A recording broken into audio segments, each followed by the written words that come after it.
বুধবাৰে দিল্লী নিৰ্বাচনৰ ভোটগ্ৰহণ অভিযোগ প্ৰতি অভিযোগৰ মাজেৰে অন্ত পৰিল দিল্লীৰ নিৰ্বাচনী প্ৰচাৰ। অন্তিম দিনটোত দেখা গ'ল হাই প্ৰফাইল নেতাৰ হাই ভল্টেজ নিৰ্বাচনী প্ৰচাৰ। দিল্লী দখলৰ লক্ষ্যৰে প্ৰধানমন্ত্ৰী গৃহমন্ত্ৰীৰ ব্যাপক প্ৰচাৰ। বিশাল জনসমুদ্ৰক সম্বোধন দিল্লীৰ প্ৰাক্তন মুখ্যমন্ত্ৰী অৰবিন্দ কেজৰিৱালৰ। কংগ্ৰেছ প্ৰাৰ্থীৰ সমৰ্থনত প্ৰচাৰ চলালে ৰাহুল প্ৰিয়ংকায়ো।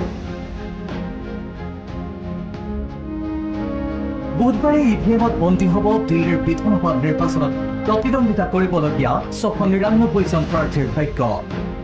সৰ্বমুঠ 1,56,00,000 ভোটাৰে নিৰ্ধাৰণ কৰিব প্ৰাৰ্থীৰ ভাগ্য। তাৰ দখললৈ যাব দেশৰ ৰাজধানী চহৰখন। বিগত দুটাকৈ কাৰ্যকাল আম আদমি পাৰ্টিৰ দখলত থকা দিল্লীত বিজেপি অথবা কংগ্ৰেছে ওলাব পাৰিবনে বিজয়ৰ ধ্বজা? দিল্লীৰ নিৰ্বাচনক লৈ এতিয়া উৎকণ্ঠিত সমগ্ৰ দেশবাসী। 10 বছৰীয়া শাসনকালত বহু প্ৰত্যাহ্বানৰ সন্মুখীন হৈছিল অৰবিন্দ কেজৰিৱাল।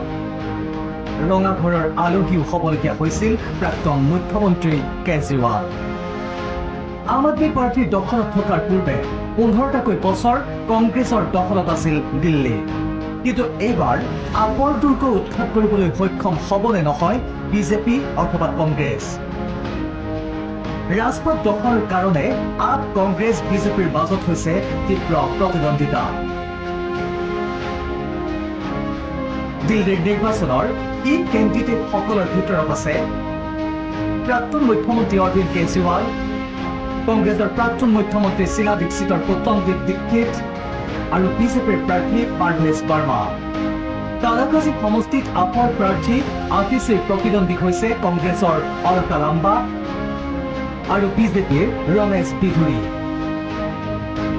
বিশাল ৰোড শ্ব', ৰাজহুৱা সভা, পদযাত্ৰা আৰু বাইক ৰেলীৰে দিল্লী দখলৰ অভিযানত নামি পৰিছিল সকলো ৰাজনৈতিক দল। 8 ফেব্ৰুৱাৰীত অনুষ্ঠিত হ'ব দিল্লী নিৰ্বাচনৰ ভোটগণনা। আৰু তাৰ পিছতে স্পষ্ট হৈ পৰিব দিল্লীৰ বিধানসভা নিৰ্বাচনত কোনে মাৰিব শেষ হাঁহি।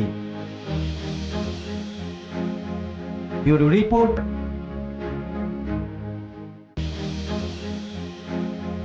Bureau report. अन्नपूर्णा काव घी देश के हर एक खाने को लजीज बनाता है।